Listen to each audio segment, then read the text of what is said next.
So, you tried talking to the giant mutant insect monster, and it didn't work. What happens now? Welcome back to Flareful February, a series of videos where I talk about the tabletop RPG I've been working on for the past couple of years. And today, I'm going to explain how combat works in Flareful. When combat breaks out, everyone has an initiative score, but that's not something you roll in this game. It's just a static number, and that means you can instantly go into combat. No need to break the pacing of a scene that would feel intense, just to roll a bunch of initiative.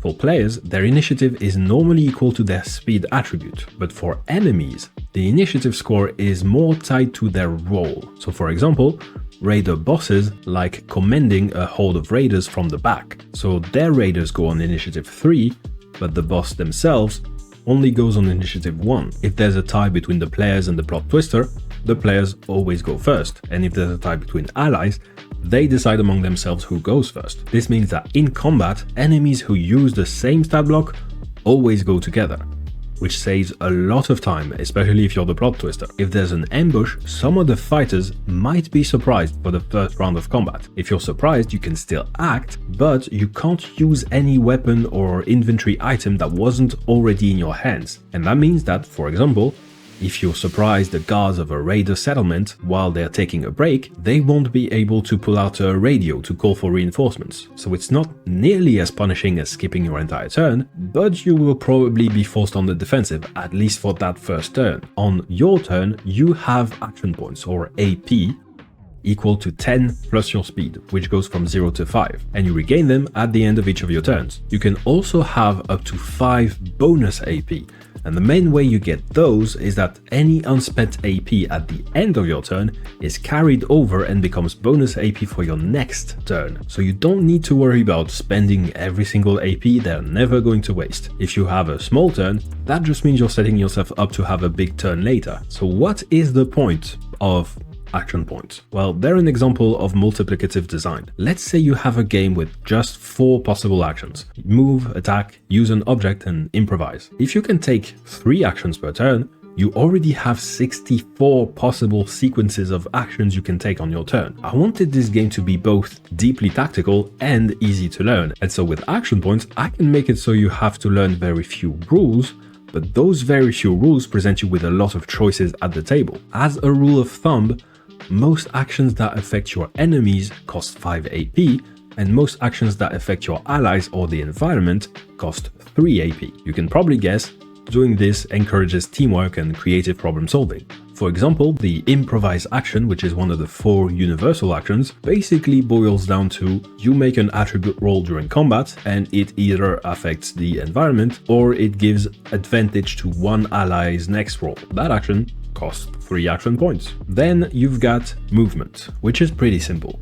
1 AP is 1 meter or 1 space. Now, this kind of assumes that you're playing on a gridded battle map, but don't worry, if you prefer theater of the mind, there are optional rules for that in the Plot Twisters guide. And then, finally, there is the attack action, which works a bit differently. The amount of AP you spend to attack depends on your weapon. Most weapons cost 5 AP, but very light weapons only cost 4 AP, and very heavy weapons cost 6 AP, which means light weapons make more attacks, but heavy weapons deal more damage. And overall, it cancels out and every single weapon should be equally viable.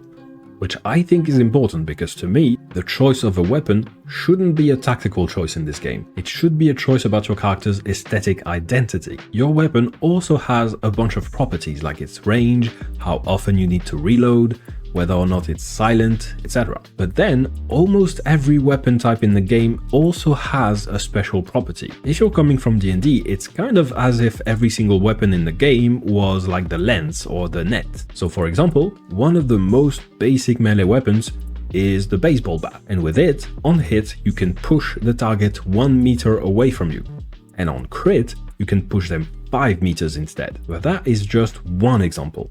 The game has about 40 different weapon types, and I tried to make every single one of them not just balanced, but also interesting and fun and feeling distinct from all of the others. So when you make an attack, you make a damage roll. There is not a separate roll to see whether or not the attack hits. The attack always hits, The question is, how much damage does it deal? Each weapon type tells you what damage that weapon can deal. So for example, for the sniper rifle, it's 1d10. But you see that little exclamation mark at the end? That's because damage rolls can explode. If you roll the maximum value on a damage die, then you get to roll that die again and add the new result to the total. And if it lands on the maximum value again, it just keeps exploding and exploding and exploding until you stop getting that maximum value. This is how crits work in this game, and that means that an attack can be a regular hit, or it can be a crit, a double crit, a triple crit, etc. Which means that if you use a light weapon, like a combat knife which only deals 1d4 damage, you are dealing less damage, but you are much more likely to crit. Now, if I want to talk about how attacks work, I kind of need to talk about how hit points work. In Flarefall, every single creature and object has a damage threshold, or DT. By default, it's 5, but you can increase it by wearing some armor, taking the brace action, or moving behind cover, for example. And when you take damage, it's not applied to your hit points. Instead, you total all of the damage a creature takes over the course of one turn, and for every time the damage it takes exceeds its DT, it loses 1 hit point. And the wording is important here. If you take damage, it applies to your DT. If you lose hit points, your damage threshold does not matter. So let's say there are 2 cannibal cyborgs who are trying to attack you because you said their implants look dumb, and that really hurt their feelings. They both have the same initiative since they use the same stat block, but they still take their turns individually. So if you have a DT of 10, then each cyborg individually must deal a total of at least 10 damage to you on their turn, or none of it will stick. But if one of them gets a critical hit for 25 damage, then that is twice your damage threshold in a single turn, and so you lose 2 hit points. So why is it important that the damage threshold works in the way that it does? Well, if you've played Pathfinder, DC-20 or Nimble 5e, you might be familiar with the concept of a multi-attack penalty. If you make 2 attacks in a single turn, then the second one has disadvantage, the third one has double disadvantage, and so on. Games that have action points use this to make it less attractive to spend every single action points on attack, and get their players to use some of the other actions. But in Flarefall, there is no multi-attack penalty. Instead, you will often find yourself in a situation where, for example, you can easily break through the enemy's armor in 2 attacks, but you can only do 3 attacks per turn, not 4. So if you've already dealt 2 attacks and beaten their damage threshold once, you have a choice to make. You could choose to go for a 3rd attack, and maybe, on a crit, you might just break through that damage threshold a 2nd time in a single turn. But that's very unlikely, and you risk wasting your attack entirely. So you might be better off spending your remaining IP on other things, or saving it for your next turn. So just like with the push your luck mechanic, if there's a takeaway you need to get from this video, is that Flarefall is a game that will continuously tempt you to go for these high risk, high reward gambles. And finally, let's talk about what happens when you get reduced to 0 hit points. It's very simple, you get downed, which doesn't mean that you're unconscious like in D&D for example. Instead, it's more like in Borderlands where you get knocked on your butt, but you can still fight.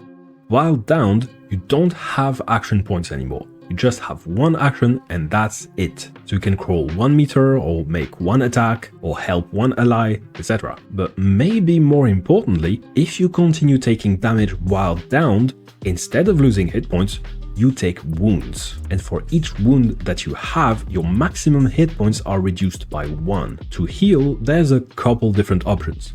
The first one is to use a stim. It instantly heals you for 1d4 hit points, but you take 1 wound. The second is to rest. In this game, there's 3 types of rest, and to gain the benefits of a rest, you need to eat food. For 5 food, you can take a short rest, which lasts 10 minutes, and if you were at 0 hit points, you regain 1 hit point at the end of it. For 10 food, you can take a long rest, which lasts for 8 hours, and this makes you heal up to your maximum hit points. And finally, for 50 food, you can take a complete rest, which lasts 1 week, and it heals you of all of your wounds. But what happens if you take so many wounds that your maximum hit points are reduced to 0? Well, it's time for you to make a choice. The first one is called This Is How It Ends. You take 1 last action, speak your character's last words, and then you go out in a blaze of glory. Or you could do It Isn't Over Yet. Your character is badly injured, but they'll live. assuming the rest of the player characters manage to retrieve their unconscious body. However, it will take months for that character to recover, so in the meantime, you'll be playing as someone else. Or, finally, you could do Surprise Me, and at that point, you entrust your character's fate to the plot twister. Maybe that character will come back, maybe they won't. Maybe they'll come back as a villain, maybe they won't. But at that point, it's completely out of your hands. And that's it for combat in Flarefall. Now, you know more or less what to expect when you go fight against a giant killer robot. Next video will be about the world of Flarefall, and then there will be one more video about combat where I will go into the design of the stat blocks in this game. So make sure to join the Discord server and pick up the Flarefall role, or if you're watching this video in the future, there should be a playlist in the video description down below where you can watch the next video right now. Okay, bye!